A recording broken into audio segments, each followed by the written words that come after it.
मनीष, आपल्या रेफ्रिजरेटरचं कूलिंग नीट होत आहे ना? त्याचं कूलिंग वगैरे सगळं चेक केलंय? हो अरे, आपली अख्खी मेंटेनन्सची टीम त्याच्याच मागे लागली आहे. एक्सलेंट. नाही नाही, त्याची काळजी घेतलीच पाहिजे आपल्याला, कारण उकाडा खूप वाढतोय. हो. आणि आपण कॅनिंग सुद्धा सुरू केलंय, त्यामुळे आत्ता माल खराब होऊन चालणार नाही. बरं, मेंटेनन्स डिपार्टमेंट मधल्या कोणाला तरी मला प्लीज भेटायचं. हो सांगतो. सर, मी आत येऊ का?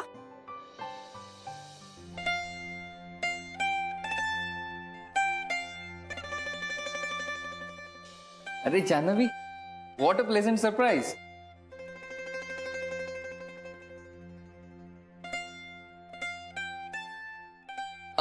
मी तुझ्यासाठी चहा सांगू का? हो, पण आधी तुझ्या सरांनी मला आत यायची परवानगी तर देऊ दे. तुला परवानगी मागायची काय गरज आहे? तू कधी येऊ शकतेस.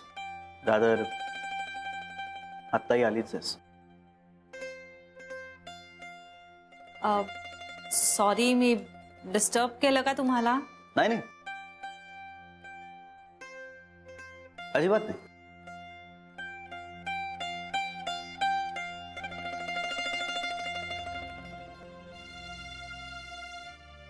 श्री, किती काम उरलंय तुझं?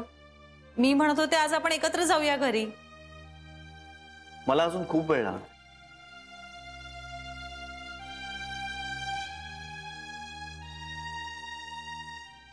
नाही नाही श्री, आपण हे काम उद्या करू. नाही नाही नाही, नको. आपण आपलं काम संपवूया. जिथे आपल्या वाचून काहीतरी अडतं ना, तिथे राहावं माणसाने.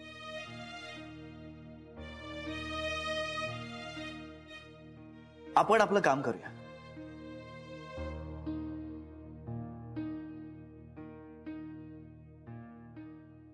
श्री, मी घ्यायला आले होते तुला मुद्दाम.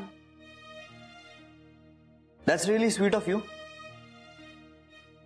पण मला अजून खूप वेळ लागणार आहे. तू हो पुढे. Okay, no problem.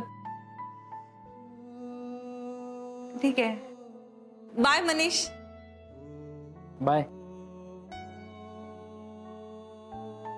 Bye Shri. ये लवकर, वाट बघते तुझी.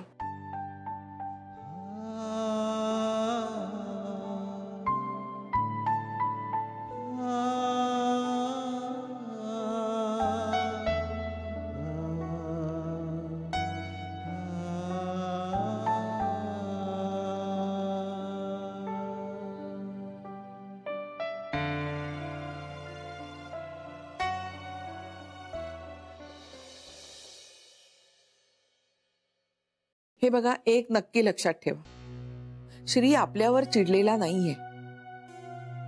अगं पण मग आपल्याशी तो असं तुटकपणे काय वागतोय? निदान आमच्याशी तरी. बेबी, ऐकून घे. अगं, आपण रमाकांतला एवढं पटकन ऍक्सेप्ट केलेलं ना, ते त्याला आवडलं नसेल. त्याचा राग बापावर आहे, आपल्यावर नाही. नाराजी असेल. हा, नाराजी असेल. आई बरोबर बोलतायत. अगं पण परिणाम एकच होतो ना. गेले 4 दिवस झाले श्रीनी घरी नीट खाल्लंही नाहीये. हो, नीट खाल्लंही नाहीये. ऑफिसला जाण्यासाठी मी कपडे कपाटातून काढून ठेवते, तर हा भलतेच कपडे घालून जातो. तो ना नाराजी दर्शवतोय, नीट बोलत नाहीये. पण तसा नाहीये ना श्री, काहीही मनात ठेवत नाही तो. पण हल्ली बोलतच नाहीये तो नीट.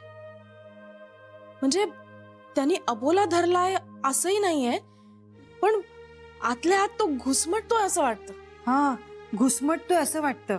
पण त्यांनी होतं काय माहिती आई, आम्हाला सगळ्यांना गिल्टी असल्यासारखं वाटतं. म्हणजे दादाला एक्सेप्ट करून आपण त्याला नाराज केलाय की काय, हे डोक्यातनं जात नाहीये. आणि श्रीचा उतरलेला चेहरा बघून चैन पडत नाही हो. म्हणजे सगळ्या घरावरच त्याचा परिणाम होतो ना. हे बघा, आपण थोडं थांबूया. आता तरी मला दुसरा उपाय दिसत नाहीये. तरुण रक्त आहे, सळसळणारच. ठहराव येण्याची आपणच वाट पाहिली पाहिजे. तुम्ही त्याच्याशी नॉर्मल वागा. आई, हे वरवरचं असेल मला कल्पना आहे, पण आपल्याला वातावरण आणखीन गंभीर करायचं नाहीये.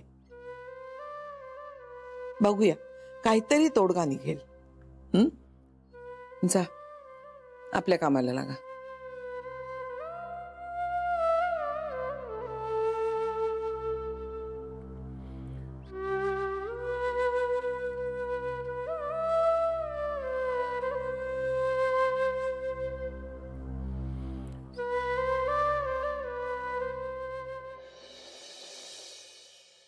आपापल्यात ठीक होता आई आजी, पण आज ऑफिसमध्येही तसाच वागला तो माझ्याशी.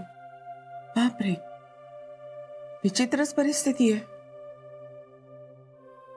मला मात्र आता थोडी भीतीच वाटायला लागली आहे. म्हणजे काही काळाने का होईना, पण श्री हे सगळं ऍक्सेप्ट करेल असं वाटत होतं मला. पण तो अजिबातच तयार नाहीये कशासाठी. म्हणजे आर्जींना ऍक्सेप्ट करणं तर सोडा, तो त्यांना क्षमाही करणार नाही असं वाटायला लागलंय आता. तू हे म्हणतेस म्हणजे फारच गंभीर आहे. कसं सोडवायचं हे सगळं? आई, रमाकांत, ये ना रे.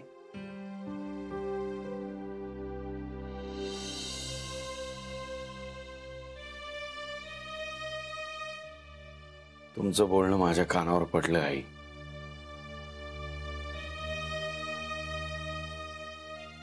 यावर माझ्याकडे उत्तरही आहे, पण तू ते मान्य करणार नाहीस.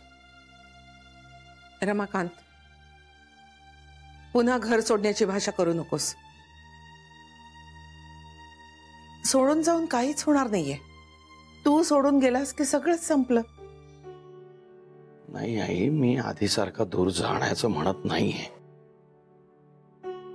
मी इथेच राहणार आहे. राहिलो तरी याच शहरात राहणार आहे. आपण एकमेकांना भेटू शकतो, बोलू शकतो. आपण एकमेकांशी फोनवर पण संपर्क साधू शकतो.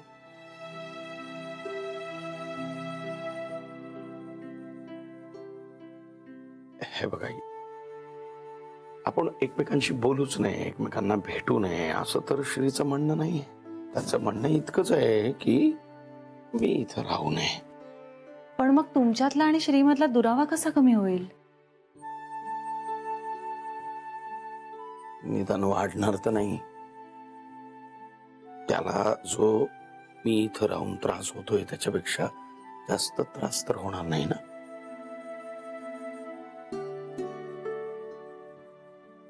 निदान हे एक बाब तरी माझ्या माथी लागणार नाही. आणि आई, एका छताखाली न राहता सुद्धा आपण एकमेकांच्या जवळ असू शकतो.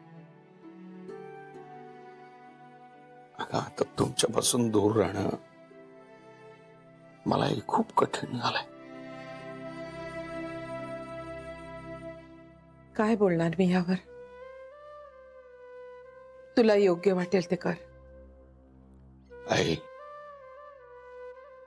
प्लीज फक्त एकदा माझ्यावर विश्वास ठेव. तुझ्या शब्दातून मला मुक्त कराय.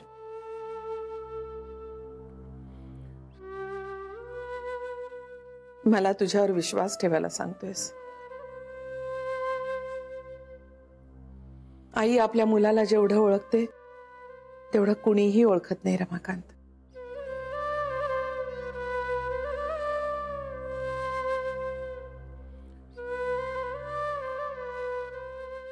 एक दोन दिवस द्याल मला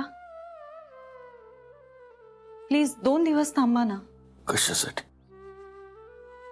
मला नाही माहिती, पण 2 दिवस थांबा ना. 2 दिवसात जर काही झालं नाही तर मग तुम्ही म्हणताय तसं करूया आपण. 2 दिवस थांबाल प्लीज?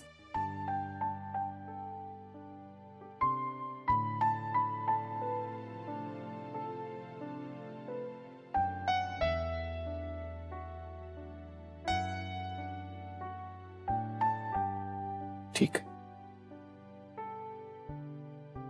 थांबूया 2 दिवस.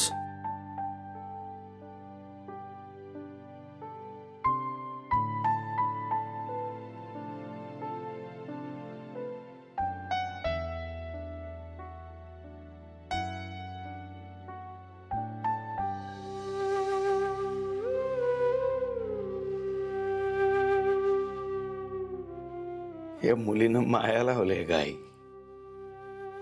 उत्तम निवड केले या मुलीची श्रीनं. बायको उत्तम निवडली, बाप मात्र चुकला निवडायचा बिचाऱ्याचा.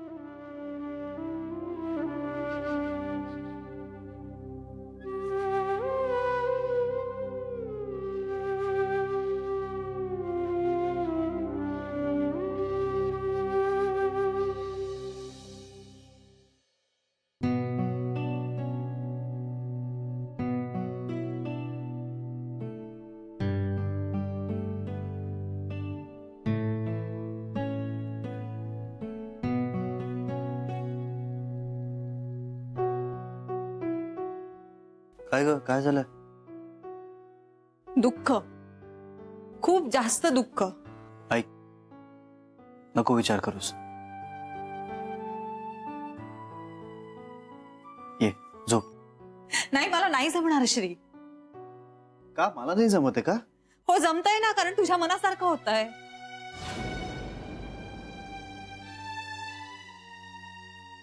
तू काय बोलतेस तुला कळतंय जान्हवी? इथे माझ्या मनासारखं काहीच होत नाहीये. होतंय, आत्ता होतंय. काय? आरजींनी घर सोडून जाण्याचा निर्णय घेतलाय. अरे, त्यांच्या मुलाने त्यांना दाखवून दिलंय की तोही त्यांच्याच इतका हट्टी आणि स्वतःच खरं करणार आहे.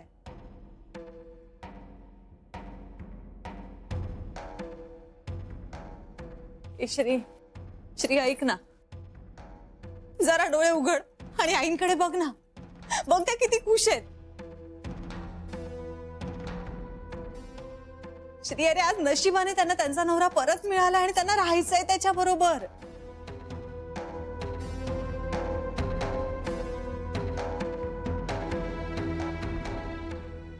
पण नाही, आता मुलगा आडमुठेपणा करणार.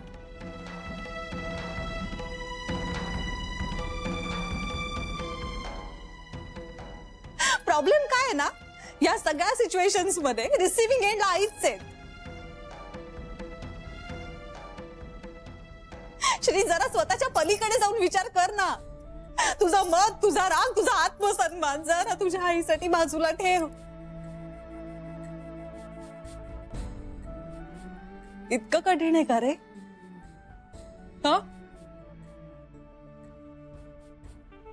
सांग ना श्री. का आता उतार वयात आईला दुःख देण्या इतकं तुझं मत मोठं झालंय? हा श्री?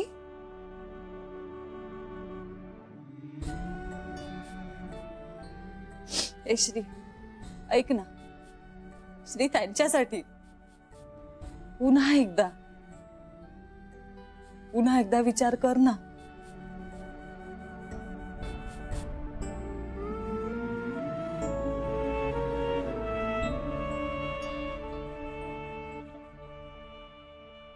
तू माझ्या आईबद्दल बोलतेस ना?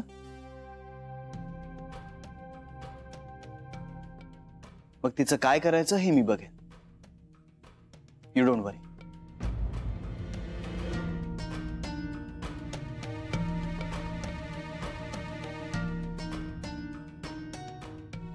Good night.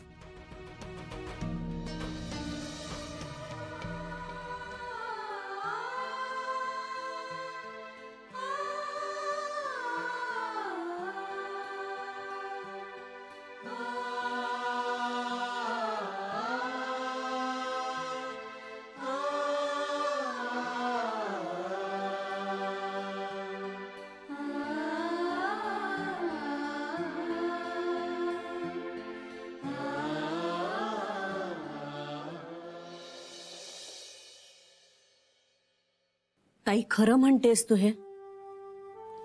खोटं कशाला बोलू सर. हे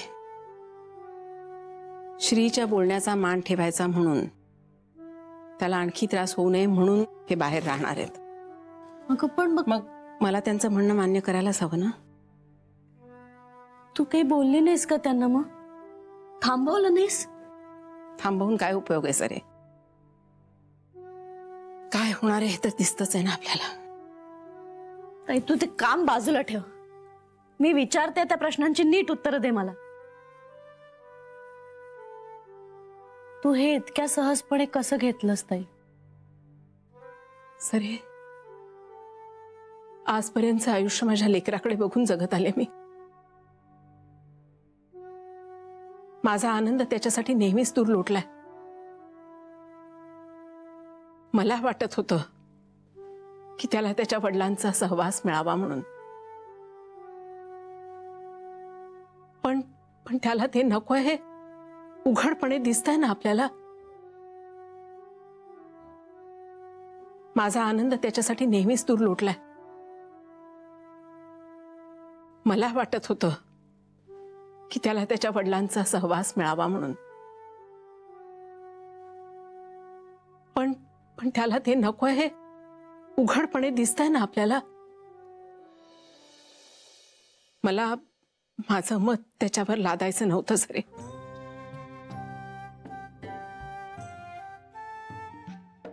आणि मुख्य म्हणजे त्याचा विचार करूनच यांनी हा निर्णय घेतलाय. श्रीचं सुख कशात आहे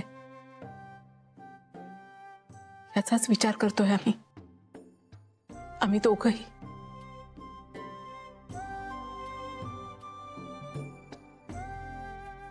पण मग तू कुठे राहणार ताई? कुठे राहणार म्हणजे? सरे, इथेच. मी श्रीशिवाय नाही जगू शकत सरे.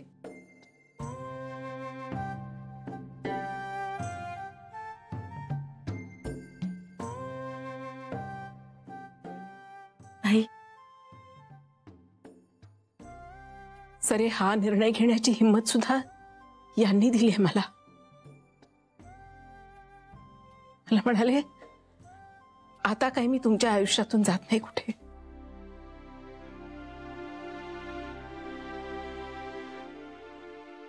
हा, आता या घरात असणार नाहीत ते, खोलीत माझ्या अवतीभोवती वावरणार नाहीत ते.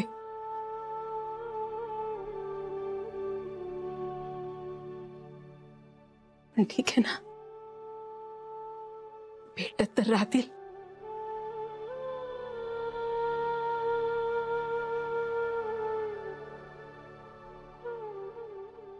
सरे, हे परत कधी दिसतील याचीच आशा सोडली होती ग मी. आता जो सहवास मिळतोय तो माझ्यासाठी बोनस आहे ना.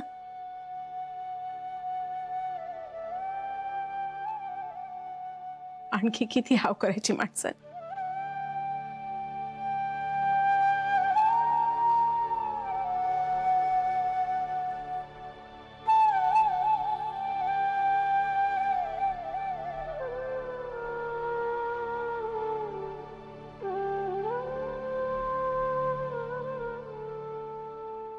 नर्मदा, मी आले. सरे, आले. एवढ्या सकाळी कुठे गेला होतात? जुन्या आठवणींना उजाळा द्यायला गेलो होतो. म्हणजे? तुला आठवतंय नर्मदा, जस्ट आपलं लग्न झालं होतं आणि मी रोज सकाळी लवकर उठून फिरायला जायचो. आणि येताना माझ्यासाठी गजरा आणायचा देवळाजवळच्या फुलवाल्याकडून.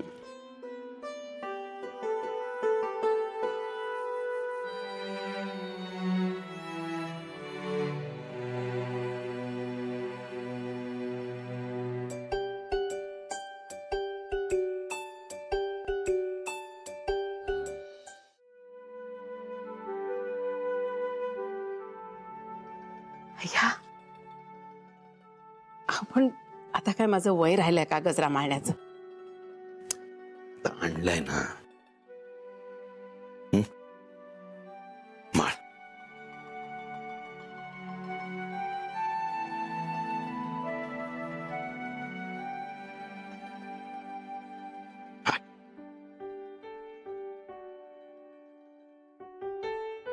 तुम्ही इथे होतात तोपर्यंत एक दिवसही असा नाही गेला की जेव्हा मी डोक्यात फूल नाही माळलं.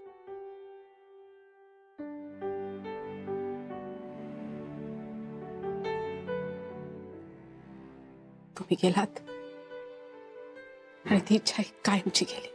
आता चांगल्या आठवणींमध्ये ते दिवस नको ना आणूस प्लीज.